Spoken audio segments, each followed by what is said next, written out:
Salut la team, j'espère que vous allez bien. J'aime bien te retrouver dans la voiture en fait. On se fait un petit débat entre nous, cool. Et aujourd'hui, de quoi on va parler? On me pose souvent la question, je reçois des messages. Ouais, Mehdi, tu trouves pas que l'immobilier, c'est vachement dur, c'est plus dur qu'avant, je trouve rien. Voilà, donc vous me dites souvent, est-ce que l'immobilier, c'est plus dur qu'avant? Alors, c'est un sujet sur lequel on peut pas répondre par oui ou par non. Hein, on va débattre, argument contre argument. Et je vais te dire ce que j'en pense. Est-ce que c'est plus dur que, par exemple, quand moi j'ai commencé en 2001? Effectivement, aujourd'hui, il y a plus de monde sur le marché. Effectivement, quand tu vas visiter une annonce, il y a beaucoup plus de monde que moi avant, quand j'ai commencé. Pourquoi? Lorsque j'ai commencé, il n'y avait pas tout ce qui est les réseaux, Le Bon Coin, Se Loger, etc.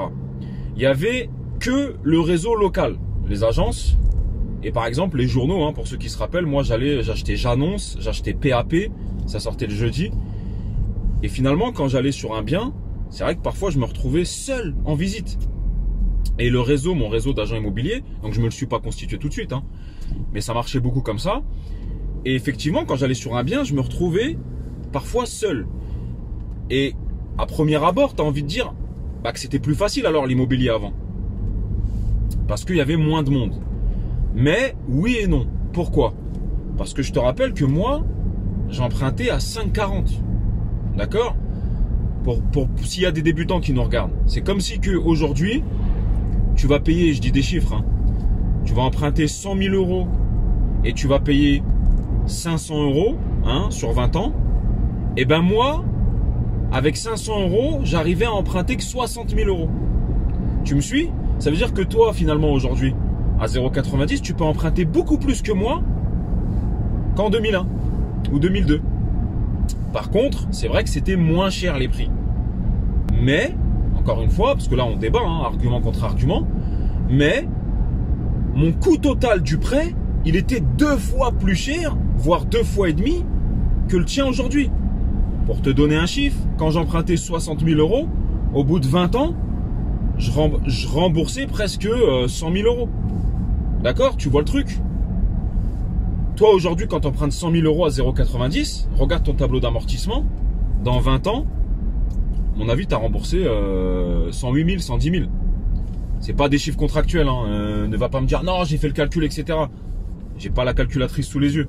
C'est juste pour te donner le truc. De ce point de vue-là, si on regarde, l'immobilier, c'était plus facile avant. Parce que moins de monde, etc. Et je te comprends, même moi, j'ai du mal à trouver des affaires comme je trouvais avant. Mais les annonces, c'est un vivier intarissable. Le malheur des uns fait le bonheur des autres.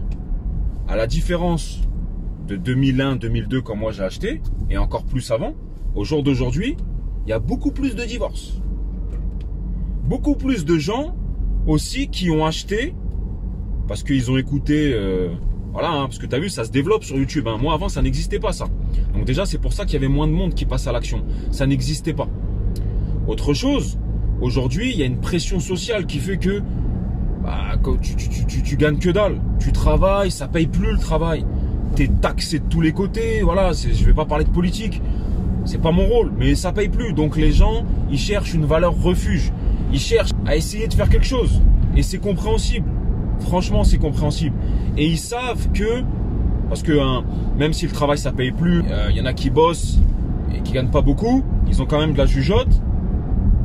Et ils voient bien que en 20 ans, l'immobilier, et même s'ils regardent sur 40 ans, leurs parents, ce qu'ils ont acheté, ça vaut le double, le triple, le quadruple. Donc ils voient bien les gens.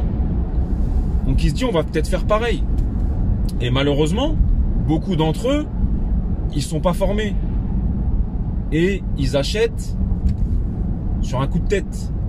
Et ils pensent, dans la plupart des cas, ils pensent que un crédit de 500 euros, derrière j'ai un loyer de 500 euros, finalement je ne paierai pas d'impôt.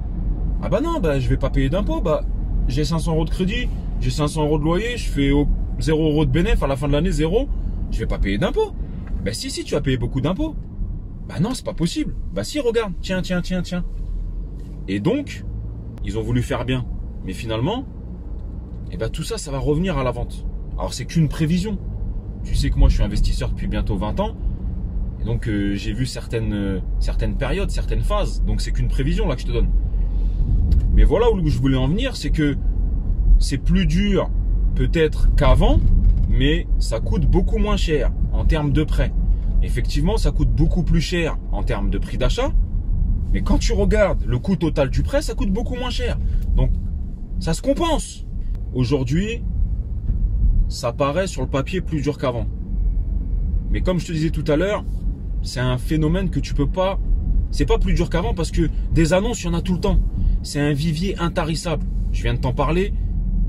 De plus en plus de monde divorce. Les gens qui divorcent, ils mettent en vente. Ils veulent pas se prendre la tête parce que derrière, il faut donner la part à la conjointe, il faut faire réévaluer le bien. Ouais, mais non, moi j'ai payé ça avec toi. Allez, on s'embête pas, on vend. Donc, là, toi, tu vas avoir des affaires à faire. C'est pour ça que il faut que tu restes aux aguets. Pareil, je t'ai dit, la personne qui a acheté sans se former, parce qu'elle a entendu qu'il fallait acheter, parce qu'elle voit bien que l'immobilier, elle gagne pas beaucoup, mais la banque lui a prêté pour faire un coup.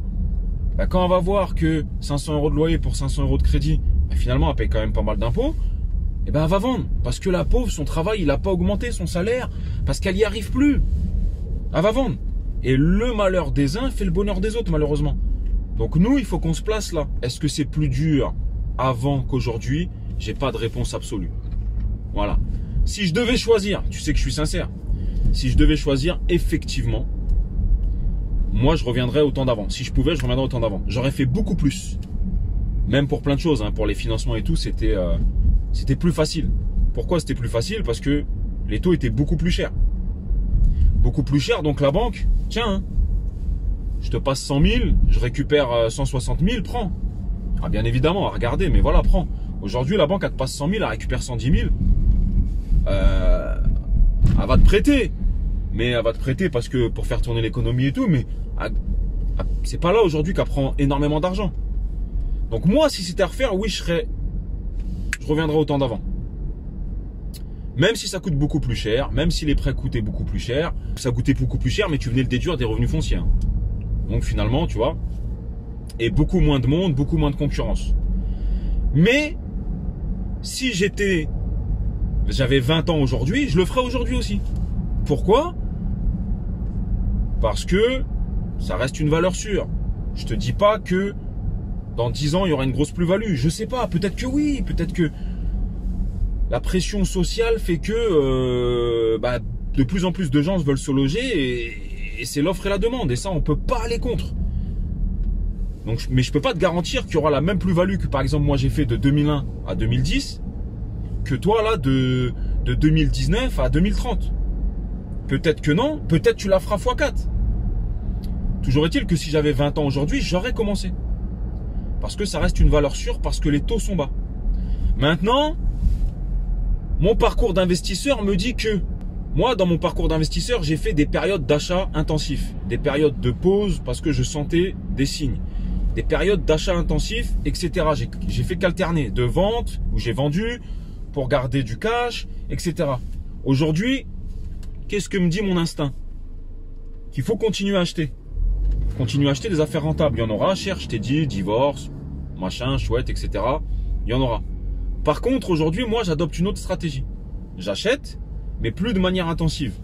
Je sens que les taux vont remonter petit à petit. Et je sens que on va aller vers une belle baisse. J'ai pas envie d'employer le mot crise.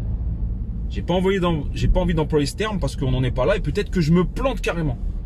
C'est qu'un pronostic. Mais je sens que je suis pas bête. Mathématiquement, on va pas pouvoir tenir des taux comme ça à 0,90, 0,95 pendant X années. C'est pas bon pour l'économie, c'est pas bon pour les banques. Au bout d'un moment, elles tirent le signal d'alarme. Oh, on gratte plus un cent, on en a marre. Les gens, ils consomment à outrance, ils se mettent des crédits sur 35 ans. Ça va pas. Donc, il y a déjà les premiers prémices. Hein. Ils viennent de sortir un amendement pour durcir le plafonnement d'endettement à 33%, pour le 110%, pour les durées. Donc ça, c'est les premiers prémices. Ça, ils viennent de mettre le premier coup de clé. Le temps que tranquille, la machine elle chauffe. Quand la machine elle aura bien chauffé, on va arriver sur une hausse de taux.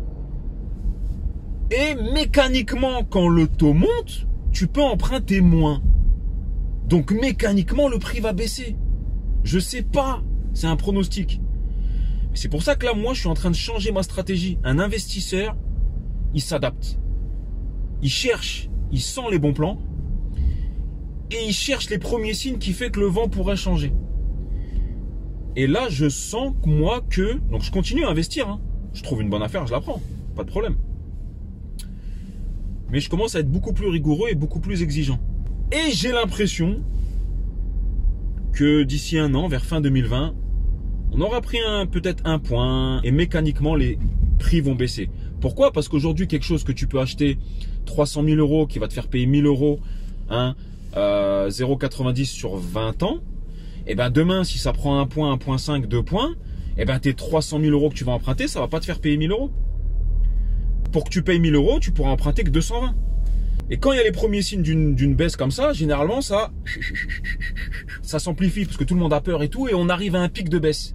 C'est à ce moment-là du pic de baisse que nous on achète. Et là par contre, il faut mettre de l'apport. Parce que là, les banques, elles font mollo.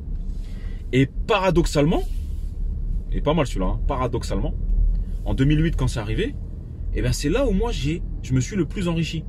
Alors tu vas avoir un peu peur, tu vas te dire ouais mais non, tu vas être... c'est la crise, faut pas acheter maintenant, tu vas écouter ce que tout le monde te dit, etc. Hein, l'effet de foule, l'effet de panique. Ouais mais non, machin, nanan. Et crois-moi, hein, pourtant, c'est à ce moment-là qu'il faudra acheter. Donc voilà, on s'est un petit peu égaré. J'aime bien de faire une petite vidéo comme ça, cool, détente. C'est une vidéo qu'on se fera de temps en temps hein, sur la chaîne. Je suis dans la voiture, j'ai des choses à faire, on discute, il n'y a pas de filtre. Voilà, on parle, on est nature, on est entre nous, on débat argument contre argument. Mais moi dans les commentaires d'ailleurs. Mais voilà, pour répondre aux questions qu'on me posait, est-ce que l'immobilier c'est plus dur aujourd'hui qu'avant? Oui et non, par rapport aux arguments que je t'ai donnés. Oui, c'était plus facile avant parce que moins de monde. Par contre, beaucoup plus cher avant en termes de taux, en termes de coût total du prêt, etc. Mais oui, pour moi, c'était quand même plus facile avant. En fait, chaque époque a des avantages, des inconvénients. Je te laisse faire ton tri et voir. En tout cas, si j'étais né maintenant et que j'avais 20 ans maintenant, ça m'aurait pas empêché de pas commencer. Je regarde pas ce qui se passe en arrière. Oui, c'était plus facile avant. C'était encore plus facile du temps de mes parents. Mais en tout cas, ça doit pas t'empêcher de commencer. Autre chose, je reçois de plus en plus de questions. Je vous remercie, c'est cool, j'essaie de répondre à tout le monde. Mais je peux pas répondre à tout le monde d'une.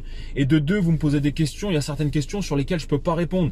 Salut Mehdi, est-ce que tu penses que ça, je fais une colocation là? Je sais pas. Je connais pas tes objectifs, je connais pas ta TMI, je connais pas où t'habites, je connais pas si le marché il est pour la colocation. Est-ce que je dois vendre ça? Je sais pas. J'ai pas tout ça. Donc ne m'en voulez pas, sur ça je peux pas répondre. Autre chose, la moindre des choses, quand on me pose une question, on me dit bonjour ou salut. Ça c'est éliminatoire. Sache que si tu me dis même pas bonjour, je répondrai pas parce que c'est la base du respect. Voilà, j'espère que cette petite vidéo cool, détente t'a plu. N'hésite pas à mettre des commentaires si tu veux qu'on échange. Si tu veux nous rejoindre, aller plus loin avec moi et nous, la team NPR, les liens sont en bas. Sur ce, je te souhaite une excellente journée. Je t'embrasse et je te dis à très bientôt. Ciao.